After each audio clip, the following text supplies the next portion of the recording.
നമസ്കാരം, ഞാൻ ഷാലു വിനു. എല്ലാവർക്കും എൻ്റെ ചാനലിലേക്ക് സ്വാഗതം. നമ്മുടെ ഇന്നത്തെ റെസിപ്പി ഒരു വെജിറ്റബിൾ കറിയാണ്. ഈ വെജിറ്റബിൾ കറി നമ്മൾ മസാലപ്പൊടി എല്ലാം കൂടെ വറുത്ത് അരച്ച് ചെയ്യുന്ന ഒരു അടിപൊളി കറിയാണ്. ഇതിൻ്റെ ടേസ്റ്റും സ്മെല്ലും ഒന്നും ഒരു രക്ഷയില്ല കേട്ടോ. അത്ര ടേസ്റ്റിയാണിത്. ഇത് ചെയ്യാനും ഒരുപാട് സമയമൊന്നും എടുക്കത്തില്ല. വളരെ കുറച്ച് സമയം കൊണ്ട് നമുക്കിത് ചെയ്തെടുക്കാൻ പറ്റും. അപ്പോൾ നമുക്ക് കുറേ വെജിറ്റബിൾസ് ഉള്ളിൽ പോയതുപോലെ ആവും, ടേസ്റ്റിന് ടേസ്റ്റും ആവും. നമ്മുടെ ചപ്പാത്തിക്കോ അല്ലെങ്കിൽ റൈസിനോ ഒക്കെ ഇത് നല്ല ബെസ്റ്റ് ഒരു കോമ്പിനേഷനുമാണ്. ഇതിന് വേണ്ടിയിട്ട് ഞാനിവിടെ 1 കപ്പ് കോളിഫ്ലവർ എടുത്തിട്ടുണ്ട്, ഒരു വലിയ സവാള കട്ട് ചെയ്തെടുത്തിട്ടുണ്ട്, 1.5 ടീസ്പൂൺ ഇഞ്ചിയും വെളുത്തുള്ളിയും ചതച്ചെടുത്തിട്ടുണ്ട്, കറിവേപ്പില ആവശ്യത്തിന്, ഒരു 1/2 കപ്പ് ഗ്രീൻ പീസ് എടുത്തിട്ടുണ്ട്. ഞാനിവിടെ ഫ്രോസൺ പീസാണ് എടുക്കുന്നത്. നിങ്ങൾക്ക് ഫ്രഷ് പീസ് വേണമെങ്കിലും എടുക്കാം, പക്ഷേ അത് ഒരു 6 മണിക്കൂർ വെള്ളത്തിലിട്ട് കുതിർത്തെടുക്കണം. പിന്നെ ഞാനിവിടെ വെണ്ടയ്ക്ക എടുത്തിട്ടുണ്ട്, കുറച്ച് ബീൻസ് എടുത്തിട്ടുണ്ട്, ഒരു ഉരുളക്കിഴങ്ങ് എടുത്തിട്ടുണ്ട്, 2 വഴുതനങ്ങ എടുത്തിട്ടുണ്ട്, ഒരു ചെറിയ ക്യാരറ്റ് എടുത്തിട്ടുണ്ട്, 2 വലിയ തക്കാളി എടുത്തിട്ടുണ്ട്.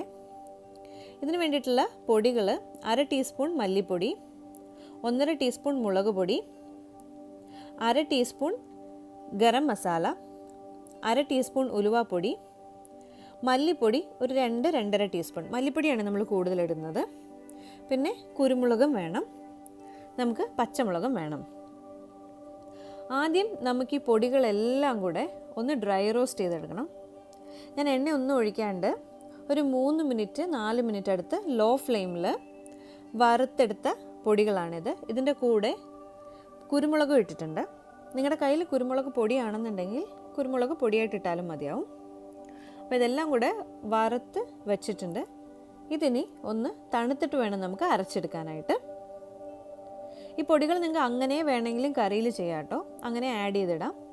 പക്ഷേ ഇങ്ങനെ ചെയ്യുന്നതാണ് നമ്മുടെ ഈ കറിക്ക് നല്ലൊരു ടേസ്റ്റ് ഉണ്ടാവുക. ടൈം ഇല്ലാന്നുണ്ടെങ്കിൽ നിങ്ങൾക്ക് നേരിട്ട് ഇതെല്ലാം ഒന്ന് വഴന്ന് വരുമ്പം പൊടികളെല്ലാം നേരിട്ട് ചേർത്ത് കൊടുത്താലും മതിയാവും. ഇപ്പോൾ ഈ പൊടികളൊക്കെ ഒന്ന് തണുത്തിട്ടുണ്ട്. ഞാനിതൊരു മിക്സി ജാറിലേക്ക് മാറ്റാണേ. നമുക്ക് ആദ്യം ഇതെല്ലാം ഒന്ന് പൊടിച്ചെടുക്കണം. വെള്ളം ഒട്ടും ഒഴിക്കാതെ ഞാനിതെല്ലാം ഒന്ന് നല്ലതുപോലെ ഒന്ന് പൊടിച്ചെടുത്തിട്ടുണ്ട്. ഇനി ഇതിലേക്ക് ഞാൻ ഈ വറുത്ത പാത്രത്തിൽ തന്നെ കുറച്ച് വെള്ളം ഒഴിച്ച് ഈ വെള്ളം ഇതിലേക്ക് ഒഴിച്ച് നല്ലതുപോലെ ഒന്ന് അരച്ചെടുത്തിട്ടുണ്ട്. നല്ല ഫൈൻ പേസ്റ്റായിട്ട് വേണം ഇത് അരഞ്ഞ് കിട്ടാനായിട്ട്.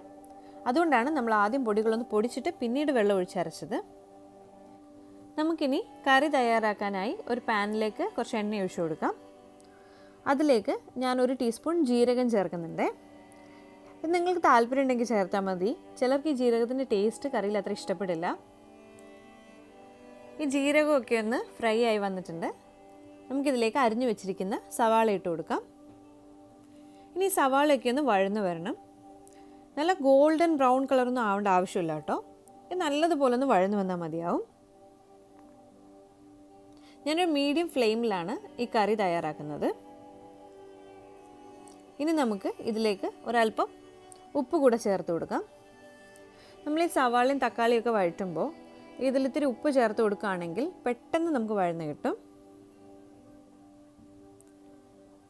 ഇനി നമുക്കിതിലേക്ക് കുറച്ച് കറിവേപ്പില കൂടെ ചേർത്ത് കൊടുക്കാം. കറിവേപ്പില കുറച്ച് കൂടുതൽ ചേർത്ത് കൊടുത്താൽ നമ്മുടെ ഈ കറിക്ക് നല്ല ടേസ്റ്റ് ഉണ്ടാവും. കറിവേപ്പിലയൊക്കെ ചേർക്കുമ്പോൾ നമ്മളൊന്ന് കട്ട് ചെയ്ത് ചേർക്കുകയാണെന്നുണ്ടെങ്കിൽ അതിൻ്റെ ഫ്ലേവറൊക്കെ നല്ലതുപോലെ നമ്മുടെ കറിയിലൊക്കെ ഒന്ന് ഇറങ്ങും കേട്ടോ. ഇപ്പോൾ ഇതൊന്ന് നല്ലതുപോലെ വഴന്ന് വന്നിട്ടുണ്ട്. നമുക്കിനി ഇതിലേക്ക് കുറച്ച് ഇഞ്ചിയും വെളുത്തുള്ളിയും ചതച്ചത് ചേർത്ത് കൊടുക്കാം. ഞാനിവിടെ ഒരു 1.5 ടീസ്പൂൺ ഇഞ്ചിയും വെളുത്തുള്ളിയും ചതച്ച് ചേർത്ത് കൊടുക്കുന്നുണ്ട്. ഇനി ഇതിൻ്റെ പച്ചമണം ഒന്ന് മാറുന്നത് വരെ നമുക്കൊന്ന് വഴറ്റിയെടുക്കാം. നമ്മളെപ്പോഴും ഇഞ്ചിയും വെളുത്തുള്ളിയൊക്കെ വഴറ്റുമ്പം മീഡിയം ഫ്ലെയിമിൽ വഴറ്റുന്നതാണ് നല്ലത്. ഇല്ലെന്നുണ്ടെങ്കിൽ ഇതൊന്ന് അടിയിൽ പിടിക്കാനുള്ള ചാൻസ് ഉണ്ട് കേട്ടോ. ഇപ്പോൾ നമ്മുടെ ഇഞ്ചിയും വെളുത്തുള്ളിയും ഒക്കെ നല്ലതുപോലെ ഒന്ന് വഴന്ന് വന്നിട്ടുണ്ട്. ഇനി നമുക്കിതിലേക്ക് അരിഞ്ഞു വെച്ചിരിക്കുന്ന തക്കാളി ചേർത്ത് കൊടുക്കാം. ഞാൻ ഈ കറിയിൽ തക്കാളി കുറച്ച് കൂടുതലാണ് ചേർക്കുന്നത്. കാര്യം ഈ തക്കാളിയുടെ പുളിപ്പ് നമ്മുടെ ഈ കറിക്ക് നല്ലൊരു ടേസ്റ്റാണ് തരുന്നത്. ഇനി നമുക്ക് ഈ തക്കാളി നല്ല സോഫ്റ്റ് ആവുന്നത് വരെ ഒന്ന് വഴറ്റിയെടുക്കണം. ഇതൊട്ടും അതിൽ കാണാൻ പാടില്ല, ഒരു തരി പോലും കാണാൻ പാടില്ല. അതുപോലെ നല്ല സോഫ്റ്റായിട്ട് വഴറ്റിയെടുക്കണം.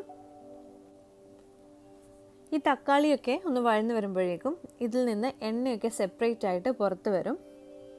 അതാണ് ശരിക്കും ഇതിൻ്റെ ഒരു പരുവം എന്ന് പറയുന്നത്. അതുവരെ നമുക്കിത് നല്ലതുപോലെ ഒന്ന് വഴറ്റിയെടുക്കണം. ഇപ്പോൾ നമ്മുടെ തക്കാളിയൊക്കെ നല്ലപോലെ സോഫ്റ്റ് ആയിട്ടുണ്ട്. ഇപ്പോൾ അതിലെ പീസസ് ആയിട്ടൊന്നും ഇതിൽ കാണാനില്ല. ഇതെല്ലാം നല്ലതുപോലെ സോഫ്റ്റായിട്ട് ഇതിൽ വന്നിട്ടുണ്ട്. ഇനി നമുക്ക് അരച്ചു വെച്ചിരിക്കുന്ന നമ്മുടെ മസാല ഇതിലേക്ക് ചേർക്കാം. ഇനി ഈ മസാലയിലേക്ക് നമുക്ക് കുറച്ച് വെള്ളം ആഡ് ചെയ്യണം. ഞാൻ ആ മിക്സി ജാറിൽ തന്നെ അരച്ച മിക്സിയിൽ തന്നെ കുറച്ചുകൂടെ വെള്ളം ഒഴിച്ചിട്ട് ഇതെല്ലാം കൂടെ ഒന്നുകൂടെ മിക്സ് ചെയ്തിട്ട് വെള്ളം ആഡ് ചെയ്യണേ. അപ്പോൾ പിന്നെ നമ്മുടെ അരപ്പൊന്നും ഒട്ടും വേസ്റ്റ് ആവില്ല. നമ്മുടെ അരപ്പെല്ലാം നമുക്ക് അങ്ങനെ കറിയിൽ കിട്ടും.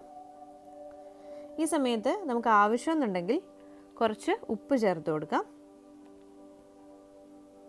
നമ്മൾ സവാളയും തക്കാളിയൊക്കെ വഴറ്റുന്ന കൂട്ടത്തിൽ ഉപ്പ് ചേർത്തിട്ടുണ്ടായിരുന്നു.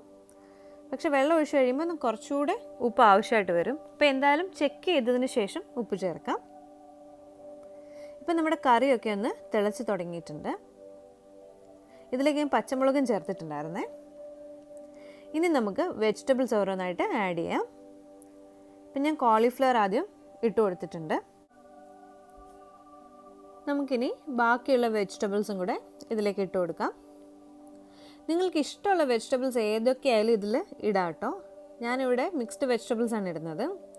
നിങ്ങളുടെ ഫേവറേറ്റ് വെജിറ്റബിൾസ് ഏതെങ്കിലും ഉണ്ടെങ്കിൽ അത് കൂടുതലിട്ടിട്ട് ബാക്കിയുള്ളതൊക്കെ കുറച്ചിട്ടാലും മതിയാവും. ഇപ്പം ഞാൻ കുറച്ച് പീസും ഇതിൽ ആഡ് ചെയ്യുന്നുണ്ട്. നിങ്ങൾക്ക് പീസ് ഇഷ്ടമുണ്ടെന്നുണ്ടെങ്കിൽ ഇട്ടാൽ മതി കേട്ടോ. പക്ഷേ ഈ പീസ് നമ്മുടെ ഈ കറിയിൽ വന്നാൽ ടേസ്റ്റും നല്ലൊരു ടേസ്റ്റ് ആയിരിക്കും, കാണാനും നല്ലൊരു ഭംഗിയുണ്ടാവും നമ്മുടെ കറിക്ക്. ഇനി നമുക്ക് ഇതെല്ലാം കൂടെ ഒന്ന് നല്ലതുപോലെ ഒന്ന് മിക്സ് ചെയ്ത് കൊടുക്കാം. ഇതെല്ലാം കൂടെ ഒന്ന് മിക്സായി വന്നതിന് ശേഷം ഇത് നമ്മൾ മൂടി വെച്ച് വേവിച്ചെടുക്കുകയാണ് ചെയ്യുന്നത്. നിങ്ങൾക്ക് വേണമെന്നുണ്ടെങ്കിൽ ഈ കറിയിൽ തേങ്ങാപ്പാൽ കൂടെ ഒഴിക്കാം കേട്ടോ. ഞാനിപ്പോൾ ഇതിൽ തേങ്ങാപ്പാൽ ഒഴിക്കുന്നില്ല. തേങ്ങാപ്പാൽ ഒഴിച്ചാൽ ഇതിന് വേറൊരു ടേസ്റ്റ് ഉണ്ടാവും, നല്ല ടേസ്റ്റ് ആയിരിക്കും. ഇനി നമുക്ക് ഇതൊന്ന് മൂടി വെച്ച് വേവിച്ചെടുക്കാം. ഇത് വെന്ത് വരാനായിട്ട് കുറച്ച് സമയം ഉണ്ടാവും. അപ്പോൾ നമുക്ക് ഇടയ്ക്കിടയ്ക്കൊന്ന് തുറന്ന് നോക്കാം കേട്ടോ. ഇപ്പോൾ വെജിറ്റബിൾസൊക്കെ ഇടയ്ക്ക് വെന്തിട്ടുണ്ടെങ്കിൽ പിന്നെ നമ്മൾ മൂടി വെച്ച് വേവിക്കേണ്ട ആവശ്യമില്ല. നിങ്ങൾക്ക് ഗ്രേവി എത്ര തിക്കായിട്ട് വരണോ അത് തിക്കാവുന്നത് വരെ ഓപ്പണായിട്ട് തന്നെ വെച്ച് കുക്ക് ചെയ്യാം കേട്ടോ. പിന്നെ കവർ ചെയ്യേണ്ട ആവശ്യമില്ല. ഇപ്പോൾ എൻ്റെ വെജിറ്റബിൾസ് അത്യാവശ്യത്തിന് വെന്തിട്ടില്ല, അതുകൊണ്ട് ഞാൻ വീണ്ടും മൂടി വെച്ച് വേവിക്കുകയാണേ. ഇതിപ്പോൾ ഒരു 5 മിനിറ്റ് ആയിട്ടുണ്ട്. ഇത് തുറന്ന് നോക്കുമ്പോൾ ഈ ഗ്രേവിയൊക്കെ ആവശ്യത്തിനൊന്ന് നല്ലതുപോലെ വറ്റി വന്നിട്ടുണ്ട്. നമ്മുടെ വെജിറ്റബിൾസും അത്യാവശ്യത്തിനൊന്ന് വെന്ത് വന്നിട്ടുണ്ട്. ഇത് ഒരുപാടങ്ങ് വെന്ത് ഉടഞ്ഞൊന്നും പോവണ്ട, നമുക്ക് ആവശ്യത്തിനൊന്ന് വെന്ത് കിട്ടിയാൽ മതിയാവും. ഇപ്പം നല്ലൊരു മണമൊക്കെ വരുന്നുണ്ട്.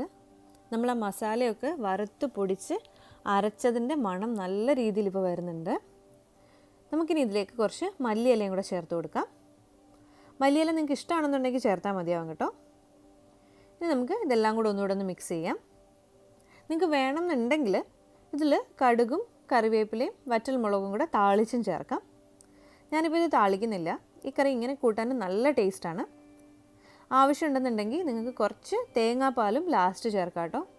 അങ്ങനെ ചേർത്താൽ നല്ല ടേസ്റ്റ് ഉണ്ടാവും നമ്മുടെ ഈ കറിക്ക്. ഞാനിപ്പോൾ എന്തായാലും തേങ്ങാപ്പാൽ ചേർക്കുന്നില്ല. അത്രയേ ഉള്ളൂ, നമ്മുടെ ടേസ്റ്റി ആയിട്ടുള്ള വെജിറ്റബിൾ കറി റെഡി ആയി കഴിഞ്ഞു.